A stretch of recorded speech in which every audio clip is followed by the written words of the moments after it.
Hello! Another day! It's Mosi Grocery Driver. So ngayon, concept natin, sinakay natin, mga staff ng Barangay Baysa. So guys, iatid natin sila din sa BF Carlos. Kasi napansin ko, parang kaabutan na sila ng ulan. So ngayon na nga po, ulan na.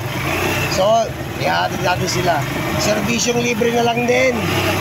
Okay. Para sa mga pagigiting at masisipag nating mga tauhan ng barangay ng Baysa, no? Okay, paano po ba sa Barangay Baysa po ba kayo? Opo. Okay. Mga coordinator po kami. Okay, guys.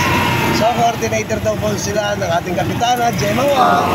Sa napakasipag at napakagaling din po ang kapitana ng Barangay Baysa. Shoutout po sa inyo, kapitana. Ito po. Nice. Ito po yung inyong mga coordinator.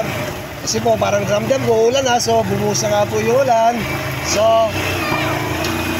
bye-bye! Thank you! Bye-bye! Ito po sila, mga coordinator po ni Kapitana Genoan. Okay! Okay! Okay! Okay! Okay! Okay! Bye-bye! See you!